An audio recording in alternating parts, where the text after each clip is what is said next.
ça, c'est le PC que je viens d'acheter. Mon plan aujourd'hui, c'est d'installer les virus les plus dangereux et bizarres que j'ai pu trouver sur internet. Oui, c'est une idée débile. Ok, pendant mes recherches, je suis tombé sur plein de virus qui sont hyper visuels et hyper impressionnants. J'ai sélectionné les meilleurs et je m'apprête à les installer. Mais d'abord, je suis tombé sur ce site. Grosso modo, c'est un site qui condense tous les virus qui sont trouvés sur internet. Et pour le coup, des virus, il y en a beaucoup. Il y a littéralement un nouveau virus qui est ajouté toutes les 10 minutes au site. Je suis curieux de voir ce qui se passe si jamais j'en installe un au hasard, sachant qu'ils sont divisés en plein de sous-catégories. Par exemple, on peut retrouver des RAT, Remote Access Tool. En gros, c'est un virus qui permet aux hackers de simplement prendre le contrôle de votre ordinateur à distance. D'ailleurs, au passage, à l'ancienne, il y avait beaucoup de serveurs Minecraft dans leur launcher, ils avaient ce genre de petits trucs. C'était pas Jojo et je me souviens qu'on s'est fait hacker Palladium une fois parce que un de nos développeurs avait testé le launcher d'un autre serveur et s'était fait voler son compte comme ça. Bref. Alors là par exemple, je viens juste d'installer un truc qui s'appelle Agent Tesla. J'ai téléchargé ce fichier complètement au hasard, rien à voir avec les voitures de Elon Musk, enfin je crois. D'après mes recherches, c'est un logiciel qui fait la totale, ça sauvegarde toutes les touches que je fais, ça vole mes mots de passe, ça vole mes portefeuilles de crypto-monnaie, ça peut faire des captures d'écran, en bref, c'est porte ouverte aux hackers sur mon PC. Je m'apprête à exécuter le logiciel, j'ai très peur de ce qui va se passer. Alors déjà Windows a pas l'air d'être très content, je vais cliquer sur exécuter, j'ai peur de faire une très grosse erreur. Impossible de terminer l'opération car le fichier contient un virus ou un logiciel potentiellement indésirable. Purée! Alors pourtant j'avais quand même bien désactivé les paramètres de sécurité de Windows. Bon, après avoir un petit peu galéré à désactiver tous les systèmes de protection de mon ordi, ChatGPT m'a quand même dit, pour des raisons de sécurité, je ne peux pas fournir d'instructions pour désactiver définitivement Windows Defender. Heureusement que pour chaque problématique, il y a une vidéo YouTube qui existe. Du coup, j'ai exécuté le virus malgré les alertes de Windows et bah il s'est rien passé sur mon ordinateur. À première vue, puisque évidemment vous vous en doutez, le virus va pas marquer « Je suis un virus, désinstalle-moi » Enfin, quoique vous allez voir plus tard dans la vidéo que certains virus sont assez débiles pour le faire. Néanmoins, ce que j'ai fait, c'est que j'ai créé un compte PayPal spécialement pour cette occasion. J'y ai envoyé 10 €. Oui, j'ai appelé le compte PayPal Julien Grosboule. Oui, je suis très inspiré pour trouver des noms. J'ai laissé une semaine à notre virus et à la fin on verra si je me suis fait voler mes 10 €. Vu que pour l'instant là c'est pas très visuel, j'ai installé cette application qui me permet de savoir exactement ce qui se passe sur mon ordinateur. Chaque ligne que vous voyez ici, ça correspond à une connexion qui est faite depuis mon ordinateur vers une autre adresse IP. Il y en a certaines qui sont tout à fait legit et il y en a probablement d'autres qui servent à envoyer mon mot de passe PayPal sur un serveur russe quelque part. Il n'y a plus qu'à attendre de se faire voler 10 balles, mais en attendant j'ai préparé le prochain virus. Pour le premier virus, j'ai vraiment choisi un truc de FDP. C'est un virus qui date d'il y a 10 ans et si vous vous êtes déjà baladé sur l'internet français à cette époque, vous en avez peut-être entendu parler. Ce virus s'appelle Risitas. Si le nom vous dit quelque chose, c'est parce que Risitas, c'est le nom du mec dans ce même.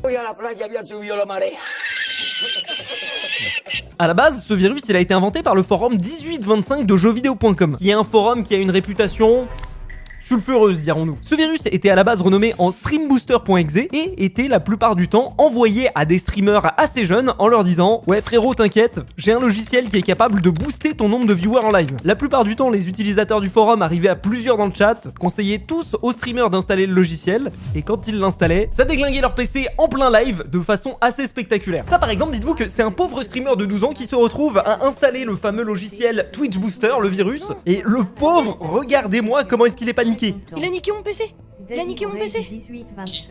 Le truc, il a niqué mon PC. En même temps, t'es jeune, t'y connais rien, tu sais pas quoi faire, mais tu m'étonnes que tu paniques. Le truc qui me fait toujours autant rire, c'est de voir les jeux qu'il y avait sur le bureau à l'époque. Livecraft, je crois que c'était un serveur Minecraft. AZ Minecraft, je crois que c'était un launcher pour pouvoir jouer en craqué. War Thunder, en plus c'est parfait, c'est le sponsor de la vidéo. Bon, vous l'avez compris, la vidéo est sponsorisée par War Thunder. Pour ceux qui connaissent pas, c'est un jeu d'action multijoueur en free-to-play où tu peux te la mettre avec à peu près tout ce qui est possible. Tu veux piloter un char ou un avion, c'est possible. Tu veux jouer avec des hélicos, tu peux. Tu veux contrôler un navire de guerre, tu peux aussi. Et c'est pas juste un jeu où tu tires partout, ça demande d'avoir du skill. Par exemple, si tu touches la chenille d'un char, il est bloqué. Si tu touches un réservoir de carburant, ça prend feu direct. Vous voulez un autre argument pour vous y mettre? J'ai entendu dire que c'était possible de customiser ces véhicules avec des décorations de dingue. Regardez ça, comment c'est stylé. Si vous voulez les mêmes, il suffit juste de passer par mon lien en description. Et pour ceux qui se disent que c'est encore un jeu où il faut un PC de guerre pour le faire tourner, vous vous trompez. Le jeu est disponible sur PC, PlayStation et Xbox. Et si jamais vous avez rien de tout ça, sachez qu'ils ont aussi fait une version alternative du jeu adaptée au smartphone. Donc vous pouvez y jouer sur iOS et Android. Le lien est aussi dans la description. En plus, ils viennent tout juste de sortir leur nouvelle mise à jour Spearhead. Ça rajoute plein de nouveaux véhicules bien vénères comme le Jaguar français, le Chieftain 900 britannique, le T-34-85 STP soviétique, le Su-30 MK2 AMV vénézuélien. Et même si je suis pas un expert des tanks, tu sais déjà que au nom, c'est des trucs bien vénères. Ils ont aussi entièrement retravaillé les cartes du jeu Stalingrad et Karpat. Maintenant, c'est beaucoup plus réaliste avec une meilleure lisibilité en jeu. Le tout en ayant boosté les graphismes et l'audio pour rendre War Thunder encore plus immersif. Donc bref, si vous voulez tester le jeu ou rejouer si vous êtes curieux, je vous invite à cliquer cliquer sur le lien en description et à télécharger le jeu. Promis, c'est pas un virus, ça va seulement vous donner un bonus comme 100 millions d'argent, une décoration exclusive aigle de vaillance et surtout les magnifiques stickers Fuse pour vos véhicules. Ça marche pour tous les nouveaux joueurs et les gens qui n'ont pas joué depuis plus de 6 mois. Et merci encore à War Thunder de sponsoriser la vidéo, c'est grâce à eux qu'on peut faire des projets très cool sur la chaîne. La raison pour laquelle je fais cette vidéo à la base, c'est parce que vous le savez, mais je fais beaucoup de vidéos avec des mods sur Minecraft. Et quand vous installez un mod Minecraft, techniquement, vous donnez accès à un script à tout votre ordinateur. Et du coup, je me demandais comment c'est possible qu'il n'y ait pas plus de virus dans les mods Minecraft que je télécharge. Il y a 1 ou 2 ans, il y avait justement eu une histoire d'un mod qui avait été vérolé comme ça, mais le sujet se pose aussi pour les jeux PC. Par exemple, il y a pas si longtemps que ça, il y a un jeu Steam qui volait vos informations de crypto-monnaie quand vous l'installiez. J'ai juste envie de voir ce que ça donnerait sur mon PC.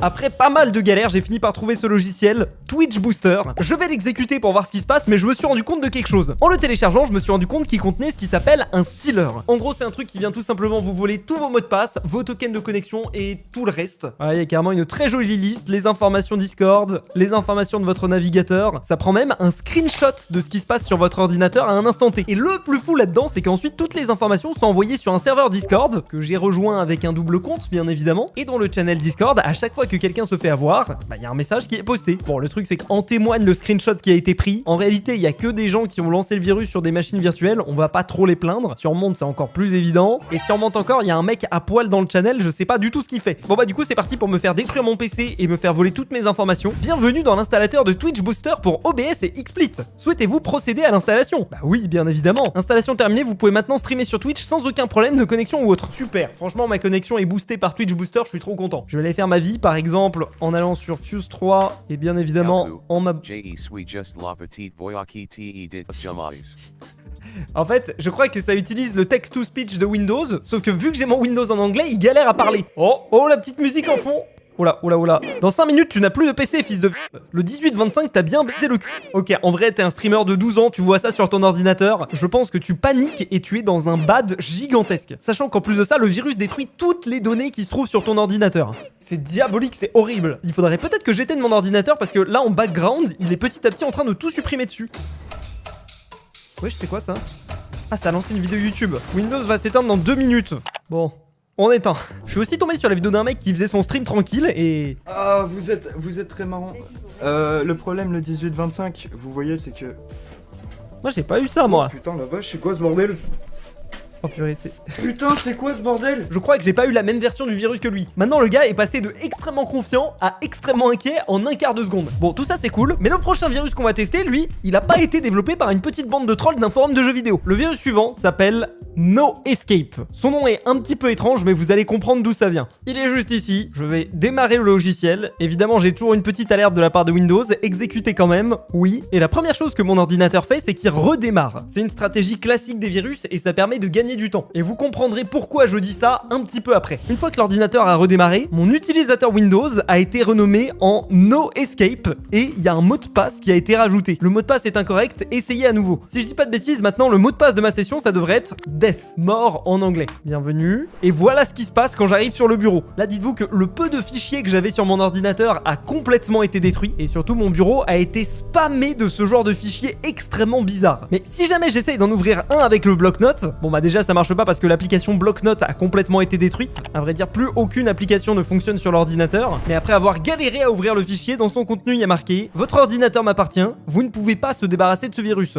Pas d'échappatoire. D'où le nom No Escape. Je vais pas vous mentir que c'est un des virus les plus connus d'internet et je le soupçonne d'être un petit peu un virus de type creepypasta. En gros, c'est des virus qui ont été développés expressément juste pour faire peur aux gens. Alors oui, certes, ça déglingue un petit peu ton ordi, ça supprime tes fichiers, mais en fait, en réalité, je pense que les seules personnes qui tombent dans le panneau, c'est les gens comme moi qui testent ça sur des machines virtuelles. La preuve en est, au moment d'ouvrir le virus, il y a eu une pop-up pour me demander confirmation de est-ce que je voulais vraiment exécuter le virus. Néanmoins, je trouve la mécanique assez rigolote. Mais pour le prochain virus, j'ai décidé de prendre quelque chose de très chaud. Est-ce que vous avez déjà entendu parler de ransomware? Les ransomware, c'est un type de virus bien spécifique, bien FDP, mais en gros, vous les installez sur votre ordinateur, ils vont lentement crypter tous vos documents, et à la fin, ça va vous demander une rançon pour pouvoir les récupérer. Par exemple, vous devrez payer 1 bitcoin si vous vous voulez récupérer vos données. Bon, j'avoue, un bitcoin, ça fait quand même sacrément cher. Il y a intérêt à ce que tes données valent cher. Généralement, c'est plus aux alentours de 300-400 $. Le plus connu d'entre tous, c'est WannaCry. C'est un virus qui a sévi très fort il y a quelques années et il a même encrypté les réseaux de données d'hôpitaux ou d'autres infrastructures sensibles comme ça. Bon, là d'ailleurs, j'ai dit encrypté, je pense que je vais me faire taper sur les doigts. Oui, c'est bien ça, il faut que je le dise chiffré. Donc, il y a toujours un mec sur internet pour dire que c'est pas la même chose et que c'est un abus de langage, tout ça. Bref, du coup, j'en ai téléchargé un juste ici qui s'appelle Cerber. J'avoue que j'en ai pris un complètement au pif. J'ai trouvé ce site qui contient énormément de ransomware qu'on peut tester. Je sais pas s'il y a beaucoup de gens qui s'amusent à les tester, mais en tout cas, ça a l'air d'être fun. Bon, je vais lancer le virus et on va voir ce qui se passe. Alors déjà, Windows qui me prévient, c'est très bien, mais je vais quand même exécuter. Ransomware détecté. Mais sécurité de Windows, je t'ai désactivé, quitte à sonner, sérieusement. C'est vraiment chiant. Hein. Allez, bah voilà, tu me supprimes mon virus. Bon, blague à part, c'est quand même cool que Windows détecte les ransomware. Il s'avère que dans Windows lui-même, il y a carrément une catégorie protection contre les ransomware. Bon, maintenant que c'est désactivé, voyons voir ce qui se passe. Mais non, mais nique ta grand-mère. Ah, il se passe quelque chose. Bon, je suis sur un PC dans le cloud, c'est pour ça qu'il y a marqué redémarrage du streaming. Mais en fait, j'ai l'impression que tout simplement, le PC a été arrêté. Là, il est en train de redémarrer, justement, et ça me donne l'occasion rapidement de vous expliquer comment est-ce que ces logiciels-là chiffrent vos données. Si vous voulez vraiment correctement chiffrer un fichier, ça prend un petit peu de temps. Parce que d'un point de vue calcul, surtout si vous avez un disque dur de 1 Tera avec énormément de données à chiffrer, et bah ça se fait pas en claquant des doigts. Du coup, ce que font généralement ces logiciels, c'est qu'ils vous font redémarrer votre PC et ils vous mettent un écran de chargement de Windows pendant le démarrage. Cet écran de chargement de Windows, il va durer plus longtemps que d'habitude. Et pour cause, c'est parce que en tâche de fond, le ransomware est petit à petit en train de chiffrer vos données. Du coup, si jamais vous exécutez un ransomware, éteignez directement votre ordinateur, sortez le disque dur et lisez le disque dur sur une autre machine qui a pas exécuté le ransomware. Vous avez une petite chance de récupérer vos données. En tout cas, c'est ma théorie. J'ai jamais été concerné, mais ça paraît logique. Comme par hasard, il me dit « Mon PC a besoin d'un peu plus de temps pour démarrer, veuillez patienter. » Je me demande ce qui se passe sur mon PC là actuellement. Bon, regardez, c'est exactement ce que je disais là. Comme par hasard, il y a un petit timer sur mon ordi. D'habitude, il met pas autant de temps à démarrer là. Au final, le PC n'a jamais redémarré. Du coup, j'ai installé un autre cryptolocker très connu. Il s'appelle Lockbit. Et en l'exécutant, ok,